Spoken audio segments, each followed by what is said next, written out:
Welcome to the Total Health Podcast, where we embrace the art of holistic wellness and midlife transformation. I'm your host, Cherise Marie, here to guide you through this enriching journey towards overall well-being. Remember, your journey towards total health is uniquely yours. Together, let's cultivate wellness, one episode at a time. Welcome. I am Jennifer Quick, and I'm going to repeat that in a minute in case I'm off with my timing as to when this starts. You are joining me here because you want to embrace life as a woman. Yeah. And our authenticity, our beauty, our love, everything. Okay, that's my ramble. Now let's get to it. I am Jennifer Quick, Soul Clarity Coaching, and I'm here to tell you that women get better as they get older. And this entire presentation today is based on that. You are going to learn a few things about women, and we're going to acknowledge a few things about our journey through life and what happens to us when we hit midlife. I'm going to define midlife as the ages between 40 and 60. Why did I choose 40 and 60 as an age? It's a 20-year age span, which I refer to as midlife. The reason I say it's midlife is because life expectancy today for women, and if we look at what's going on out there, yes, it's 80, but there's a lot of us, a huge amount of society that is actually living to 120. And as the medical breakthroughs that are coming down through technology right now, life expectancy is expected to go well past that 100, pushing towards 120 and possibly even more. So with that being the perspective of what our future is looking like, if you are in your 40s, 50s, even the beginning of your 60s, you are in midlife. And that's where I'm going to focus today. We're going to go on this journey. Now, I did make a lot of notes here, so I'm going to pull them up. Let me just pull them up. Here we go. So, women get better as they age. This is an observation. This has been an experience. This is an observation I have of my friends and my clients and myself. Okay. So why do women get better as they get older? There's this funny thing that happens psychologically when women hit their 40s. They cast off all the expectations. They cast off their judgments, and they start taking the time to become real and authentic with themselves and how they present themselves to the world. Now, a lot of people right now are going to be all upset with me for having said that, because if you're younger, in your 20s and your 30s, you're wow, I was authentic in my 30s, I was authentic in my 20s, I'm really who I am and everything. You are still at that ages. You can be very authentic, and I love the younger generation, which is much more free of societal expectations in how we grew. You are freer than your parents were at those ages, but it's still dealing with a lot of societal expectations. So let me break down and talk about this. So let's get into this. What are the expectations? So let's look at a woman's life, first of all. Let's go and look at the whole thing. When everybody's excited, a little girl's born, we get all dressed in pink and ruffles, and everybody goes overboard into that sweet, cute, beautiful, feminine joy that comes with the girl. All right. And there's this wanting to protect her into the world. As we grow up in our childhood, the expectation of our parents and our family, the relatives, the community friends, society at large, is that little girls are going to play with domestic toys. We are going to develop our domestic skills from a very young age. We are much more socially oriented. We're going to have these sweet little conversations.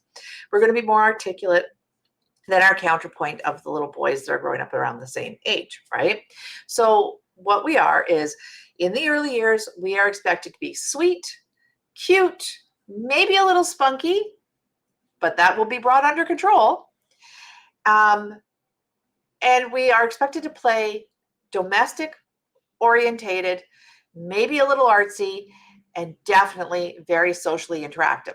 There's a few rebels out there that were more into climbing trees and building cars and more rambunctious, but it was still under this acceptable scale of what society expected little girls to be.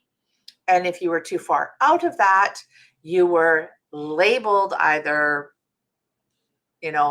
something, you're given another label and you were guided to come back into line.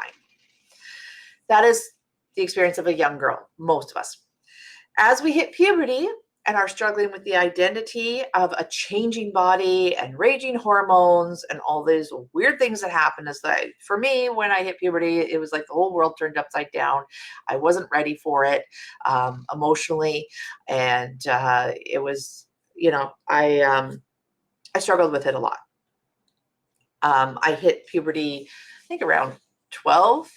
Okay. I've talked to women that hit puberty when they were older, like around 16, when they started going through more of those things. And at that age, they were more welcoming it because they were on the farther end. When you're at the earlier end, so young girls that were like 8, 9, 10, when they hit puberty, they actually had even more of a shock kind of aspect to it.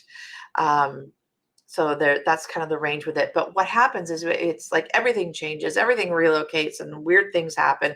And as you're navigating this whole change of what's going on in your body, society is now speaking to you differently. And they're treating you differently. And they are looking at, there's a lot more looks coming at you that are sexually oriented.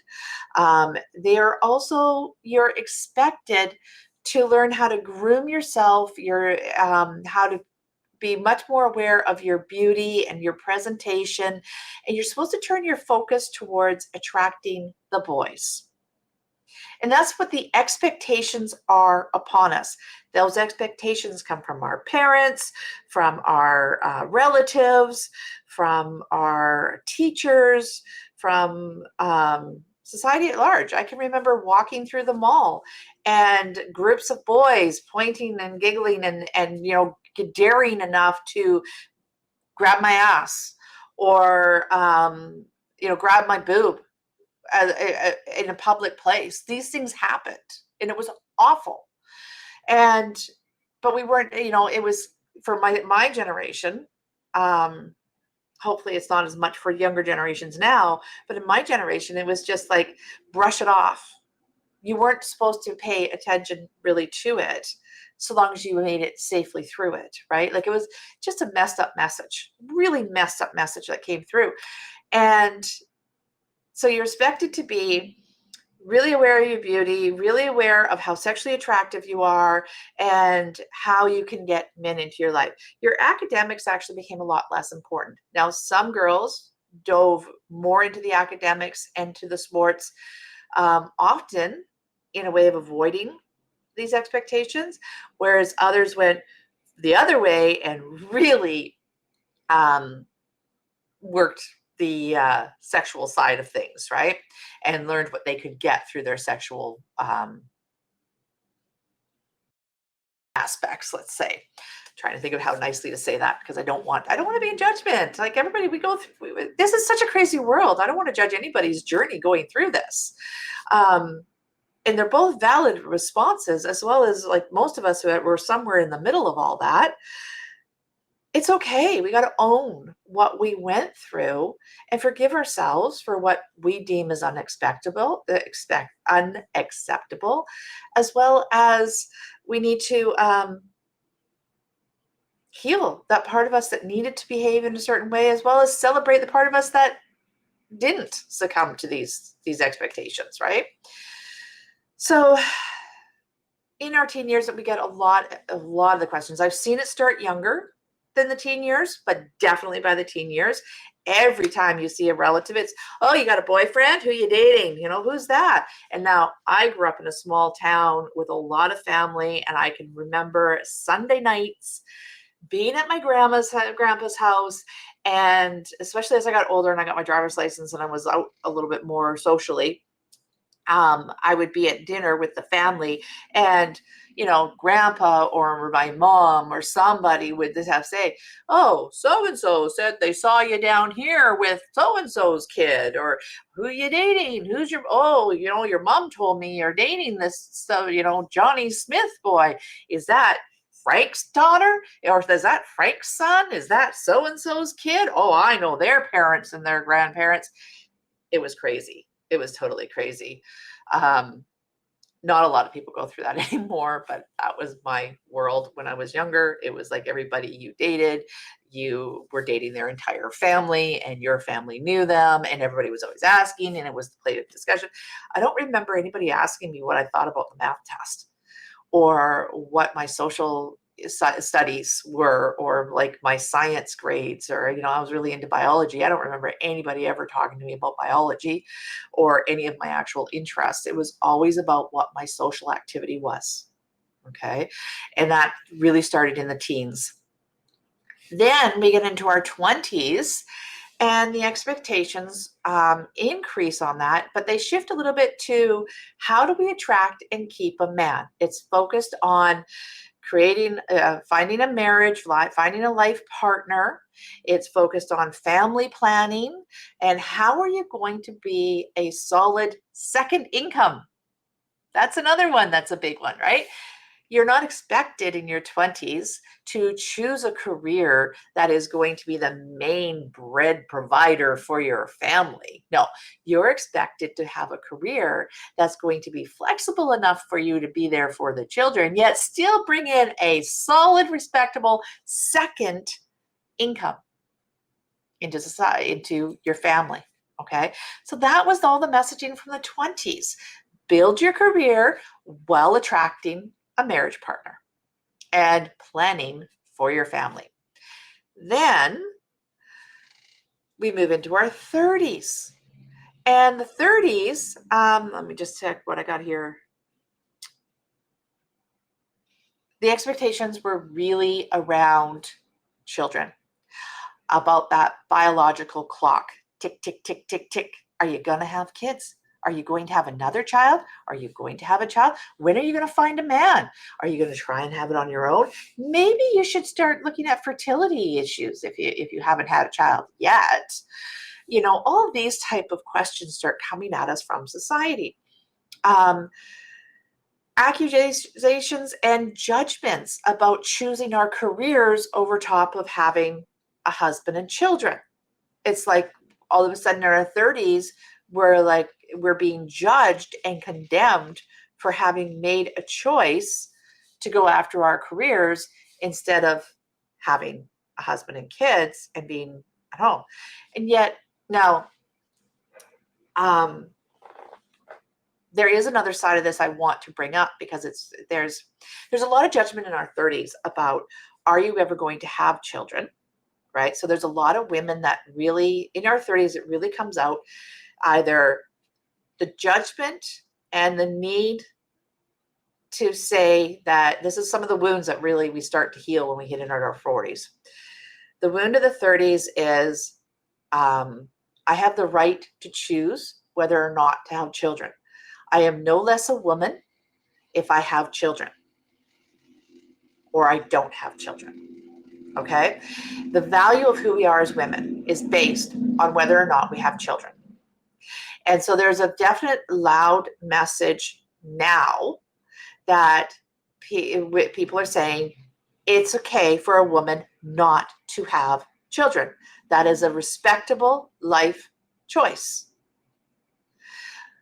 But I also want to say, on the same token, because that message has been coming out for quite a while now, there is a backlash to that message on the other side, on the other extreme, that it's okay to choose to have children, and it's okay to choose not having a career and to stay home and raise your children, to be on the front lines.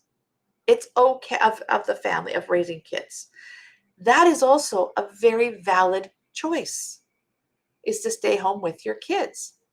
Because what the expectation in our society is that women are expected to get married, have children, and be there for our kids. We are expected to be everything to our children as if we are stay-at-home parents. stay-at-home mothers. Yet we're also expected to be everything to our careers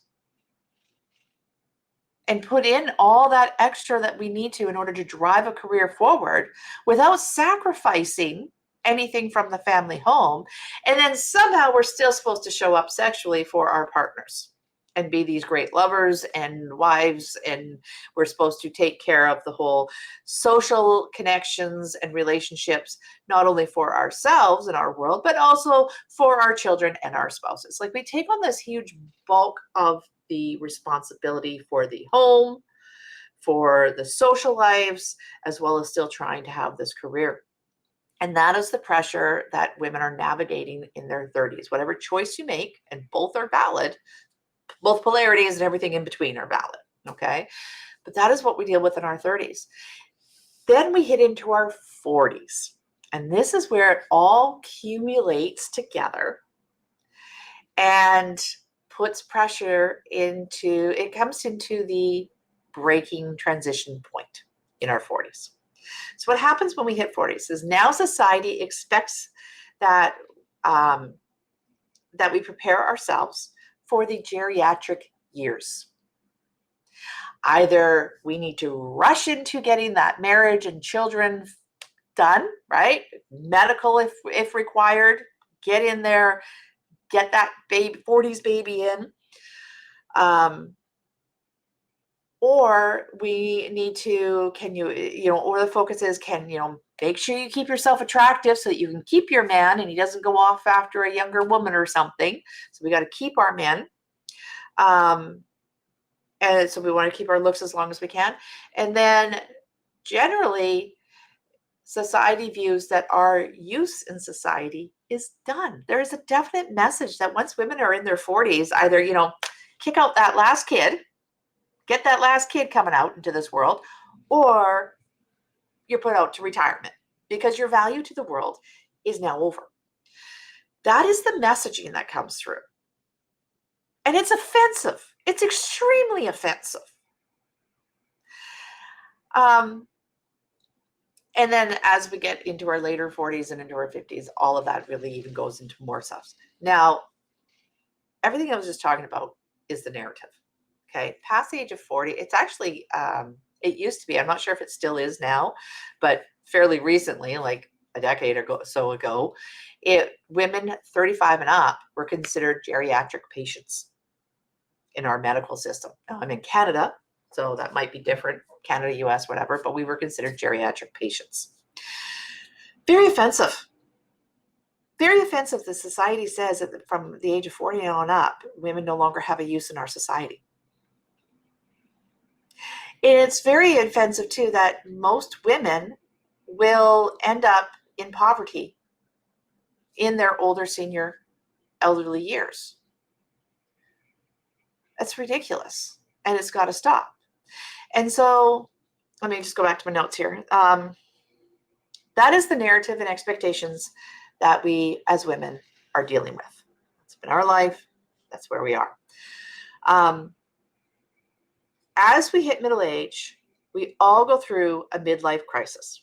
Now, men are expected to buy flashy cars, have affairs, take up with a younger woman, leave their marriages, take up with a younger, or run away to the third world country and have an adventure of a lifetime.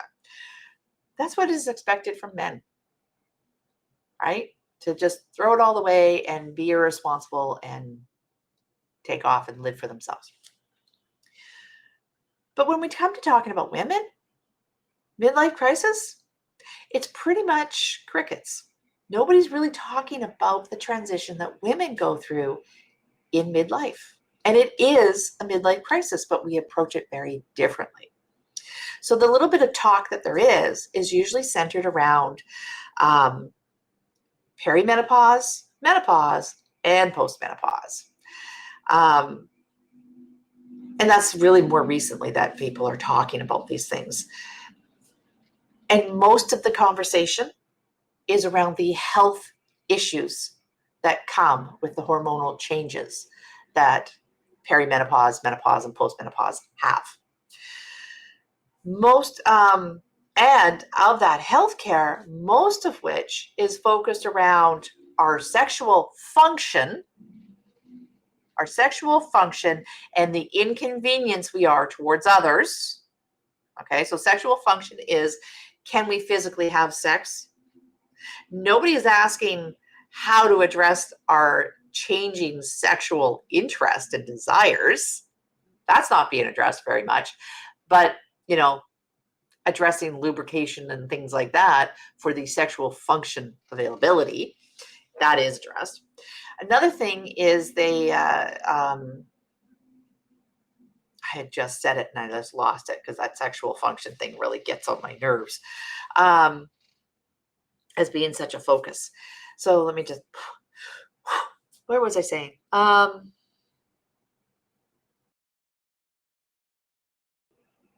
Oh yeah, and our inconvenience that we are to the rest of society. So the hot flashes, not because we're suffering with hot flashes, but no, it's because we either are lacking sleep and aren't performing at our jobs the way we're supposed to, which is a big issue. I'm not denying that it's a serious issue to deal with, but I'm saying it's not the only issue. And the humorous behavior that we have of disrupting in public places with these heat flashes that overwhelm us, right? So that does get talked about. And it is a serious thing. I mean, it's not that these things don't need to be talked about. It's that there's more to this conversation. And that's what I want to have is a bigger conversation. But so it's focusing on the health of it. And it's all about managing the healthcare as we prepare for our older years where we're not as productive in society and we're no longer fertile for children. And there is this real, it's almost like a feeling, if you tap into it, of being put out to pasture. And it's very offensive. Now, some women will fall into the narrative and they'll just, my job is done, and they'll relax into it. But there's a large amount of women, especially the ones that are attracted to the work that I do, who actually get a lot better at this point in their life. They get into their 40s and they do the work on themselves and they step into the power of the divine feminine energy of the wise woman, but also the adventurous, the we're going to go deeper into that. That's where I'm headed now.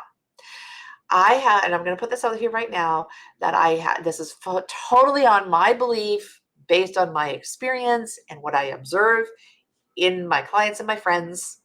But what I truly believe is that the more women step into their authenticity and learn how to love themselves and step into the power of being a woman, the easier the transition of hormones will be through the perimenopause, menopause, and postmenopause era. Okay, just my observation. So, what does it mean to be doing the work? Okay, this is a little side I wanted to put into as well. I want to back up here just for a second because I wrote down this and I think it's something that I want to bring forward. It wasn't until I hit my 40s. So prior to my 40s, I was just a judgmental. I like to think I wasn't as judgmental, but yeah, I was judgmental, very judgmental towards other women. We are actually pitted against each other.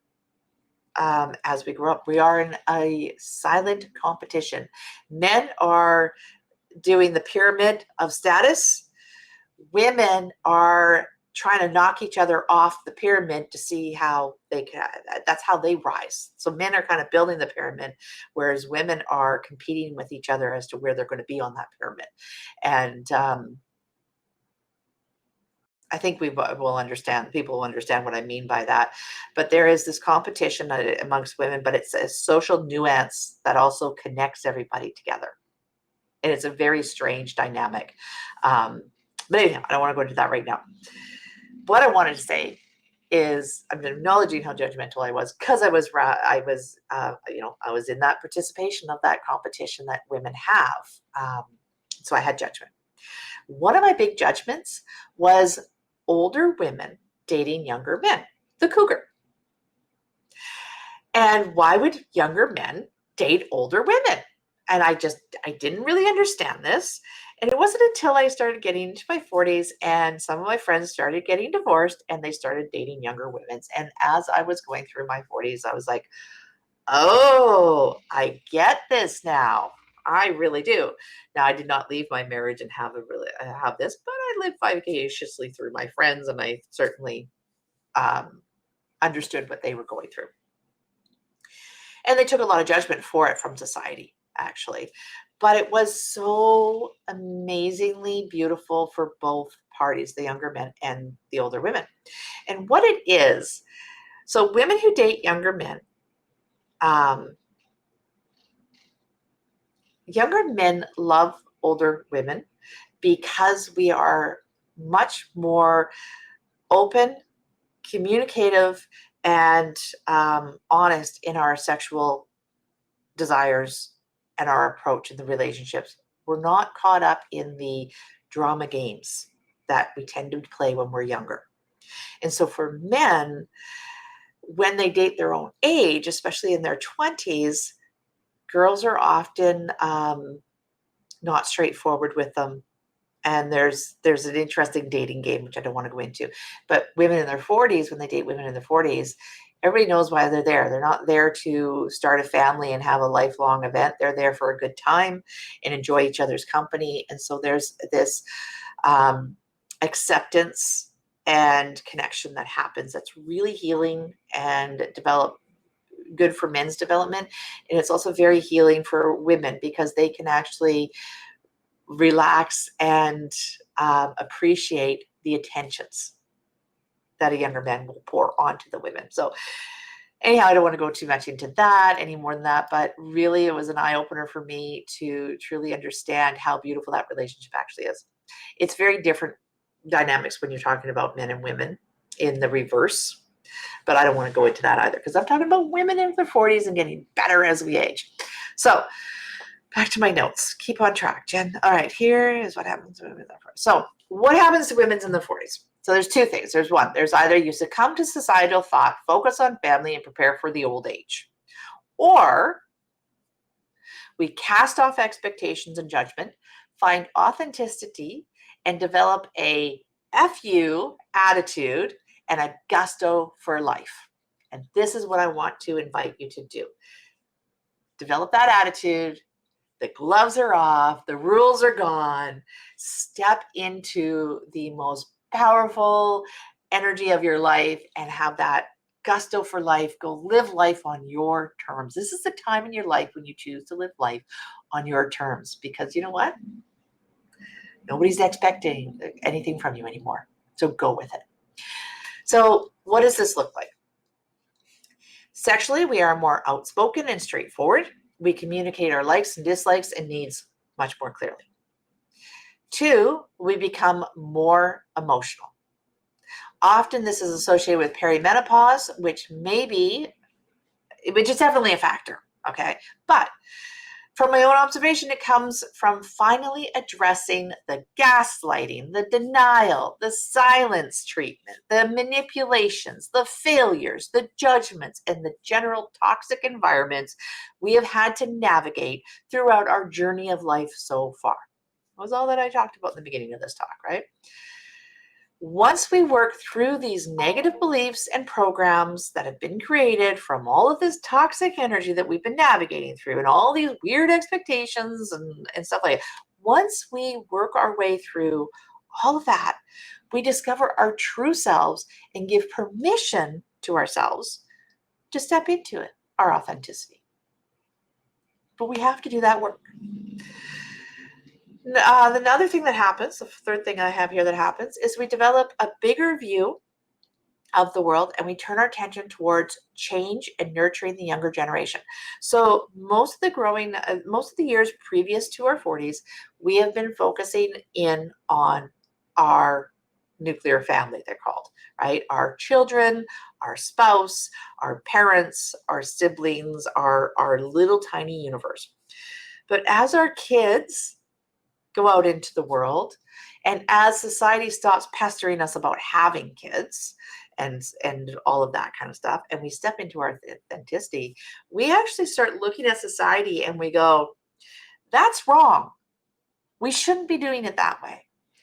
And this generation that's in their 40s and 50s, and really the baby boomers, we're kind of a leading edge to this, but it's really taken root in the 40s and 50-year-olds that are there today, and some of the 60-year-olds that are today's world, really wanting to change the way society is. We want our kids to have opportunity. We want them to live in authenticity at a much younger age. And we don't want our younger generations to have to hit their 40s and 50s before they can really feel okay to be themselves. We want that at a younger age. And we start looking at how our society is structured to support our youth in doing that. At the same time, we're also looking at our older generation and thinking we need to do better care on that front as well. So women in their 40s, as the pressures of the nuclear family start falling off, they actually turn more to society and community and giving back in the world, and what is the world available to, okay? And then finally, the fourth thing I want to say is that there is a sense that the gloves are off. That's my term. I always say the gloves are off. I'm showing up. Let's bring it on. And what that is an attitude of we want to live wildly, authentically, and fully and deeply.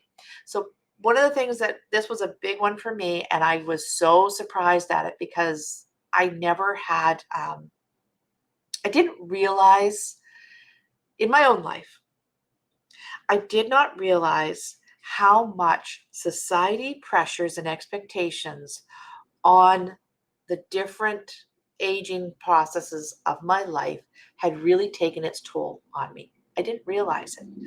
Not until I realized I couldn't become pregnant anymore. When that responsibility of fertility was lifted off of my shoulders, I felt such freedom. This incredible freedom came into me. And it really made me reflect, and I was stunned at how much all this societal stuff that I've been talking about had affected me and weighed me down and kept my deepest desires, my deepest passions, my deepest voice, the authenticity, that inner side of me, how much it had been controlled and suppressed and crying on the inside to come out. And so when that was finally lifted off of me, that's what I mean by the gloves are off. The chains are gone. The restrictions are over. Nobody is telling me how to live my life. And when that realization hit into me, it really put me in a tailspin of what do I want to do when I grow up? Because that's really how I felt. Like if you think about midlife, everything and you look back at everything you have done in the first, like I'm in my early 50s, and the first 50 years of my life, everything I have accomplished in that, I'm just sitting there going, wow, I really actually lived a lot. And then I look to the future and I'm like, and I still have another 50 years to go. There's a lot that I can do. There's a lot that I can still accomplish. There's a lot that I want to experience. And it was, it's more about, for me, a lot of it is what can I give back to my society? How can I contribute to this world in my, it's truly, what does my heart want to give this world? And I'm also at a process where I can fall in love with the world as well. And I want to take adventures and I want to do all those things I didn't give myself permission to do when I was younger. And that is what midlife crisis is for women. You cast off those responsibilities, you break those chains of expectations, and you really start asking yourself, what is it that you want to experience in this life? But to get to that point, you really need to do the work. So, what is the work? So, do the work to challenge and face your traumas and your dramas. So, yes, your extreme traumas. What I mean is like there's extreme traumatic moments that we live through. It can be divorce, it could be death, it could be abuse, things like that. Those are the traumas of life, those really impactful, awful things that we've experienced. But then there's the dramas. And the dramas, they leave a very big, lasting effect on us as well. They are those are the years of manipulation. It's the ups and downs of life, right? That riding up and down. And when life is up high, it's very exciting. When life is down low, it's very painful. And we have a tendency most of life, when you look back, will be in the middle, but there's always these highs and these lows. And there's the narrative that runs through it all. That's all the drama, right? It's all the he said, she said, what I did, what I didn't do, the failures, the successes. It's all of that drama stuff. And it's really the stories that we tell ourselves. We need to look at them, be honest about them, and heal them. Because there's a lot of wounding that's created through the dramas that we live. And if we don't process that drama, then it affects how we carry forward in our lives, and it affects our health overall. So, first challenge is to face our traumas and our dramas.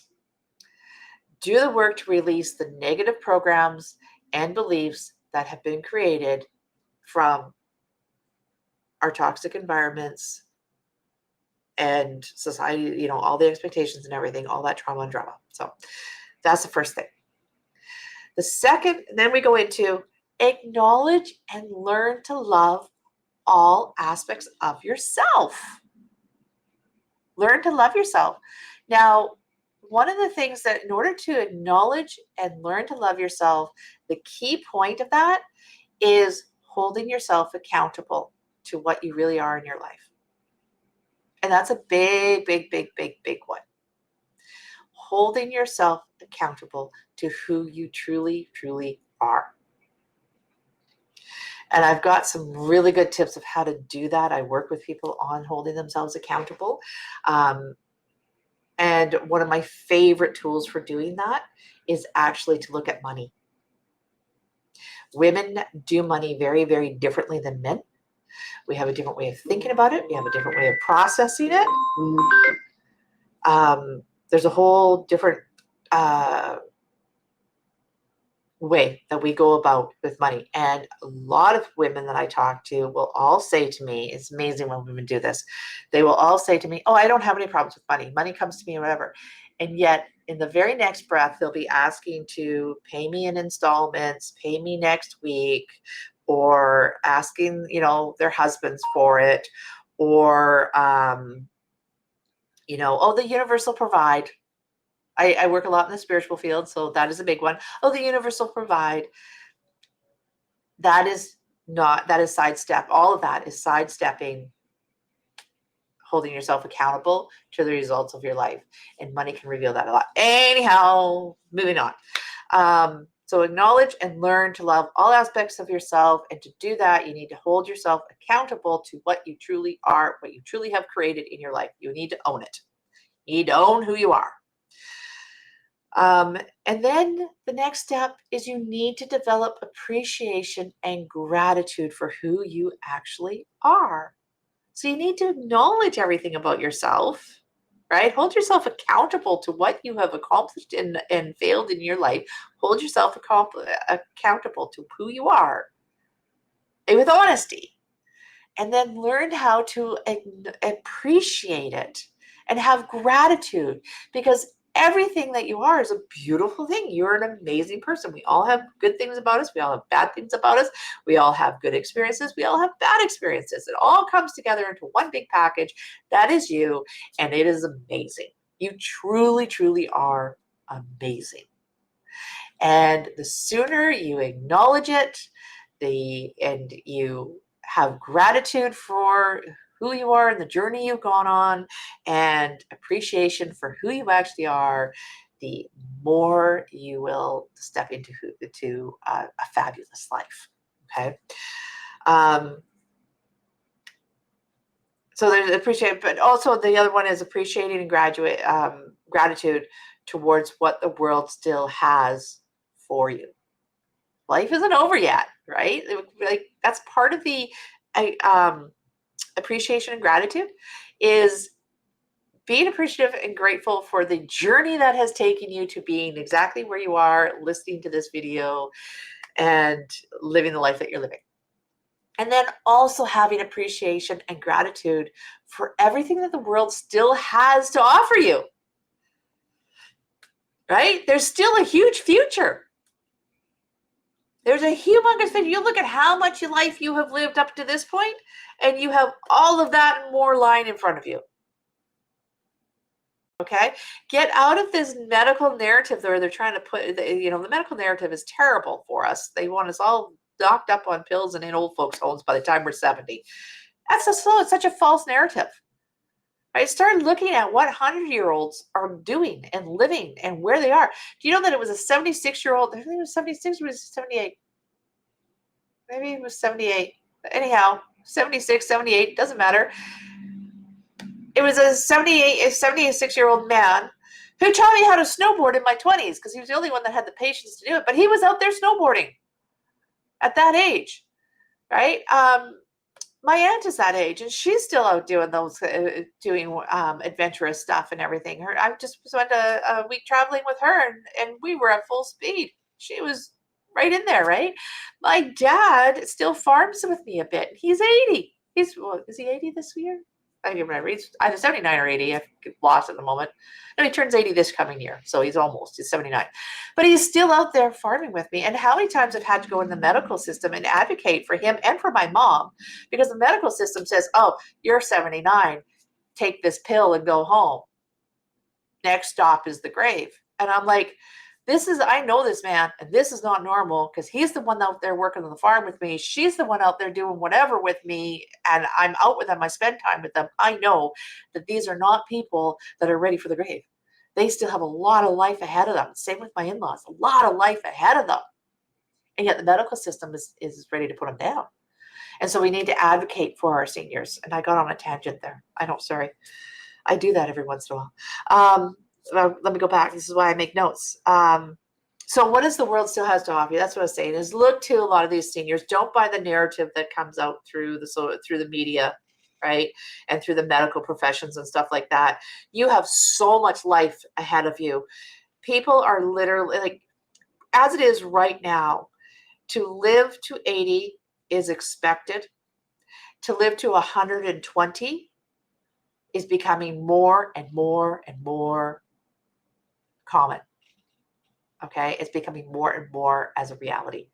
And with the medical technology that is coming out, so I'm not anti-medical, I just don't like this narrative that they're putting us under too soon, right? And they all want us on pills, but there is such a change in the medical field that's underway right now, where instead of I'm not even going to go into that because it's a huge subject, but there is a total different medical view coming, and it's all about thriving. There's a whole talk out there, survive the next 5 to 10 years and you're going to live to 150. That's the kind of technology that's coming out. So, and you're going to thrive well into that 150, right? Because it's not just about how long can we stay on the planet, how long can they keep us biologically alive. It's about how well we're living, right? And so have appreciation and gratitude that you're living in today's world, and the world has so much to offer you, and you have so much life still ahead of you. Step into that gratitude for it. And then finally, is turn your attention to the abundance of the world and what you are capable of doing. So that's my 4 things.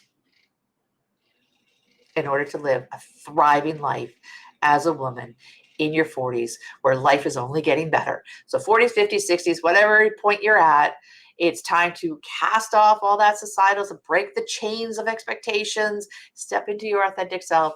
4 steps rather of doing it is challenge and face your traumas and dramas. Do the work. Let it go. Do the work. Acknowledge and learn to love all aspects of yourself. Develop an appreciation and gratitude for who you are and what you've accomplished and what the world still has for you. And then finally, turn your attention towards abundance of the world and what you are capable of doing. Those are the 4 steps to thriving. Women, you step into those 4 steps, and you step into the power of being a woman. And women get better as they get older. And it's absolutely true.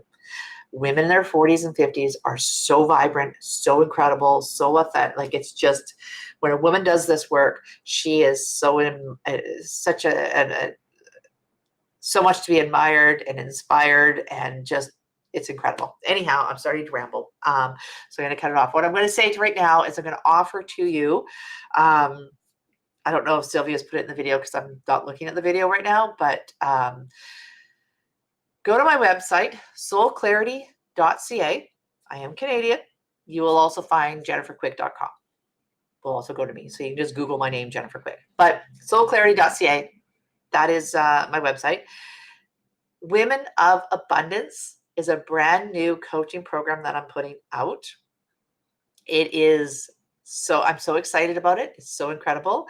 It is weekly coaching that is going to hold you accountable and teach you how to love yourself and appreciate yourself. And it's really about holding yourself accountable. All right. Then, so that's weekly coaching. And then once a month, we're going to have a deep dive where we really go down into transformation.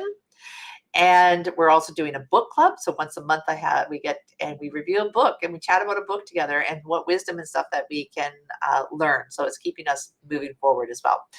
And it's a monthly subscription. It's only $97 US. And it's a subscription. You can cancel anytime. So try it for a month. Don't like it, move on. You like it, keep going. I will just, in one final note, one of the reasons why I wanted to do this coaching program is because I can give so much without having to charge so much. That was a big one. But also, one of the biggest things I see with people is they make goals and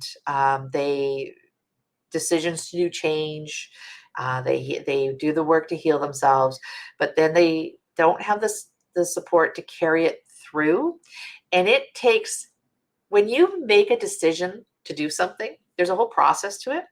And you want to carry on for at least 3 months with your plan, because there's a whole lot of psychological things that happen in the middle that will sabotage you. All right. Now, you'll find out more of this. There's a bonus program that comes with the subscription, and that when you pay for it in full, actually, but I do talk about it a lot as well. And it's the 5 steps to manifesting, as well as the 5 challenges. It is for when you pay for my subscription in full, but I've also given it's about a $500 value, and I've also given it to the VIP package for this forum that you're watching. So it's my gift in the VIP package. If you haven't purchased that yet, go check it out.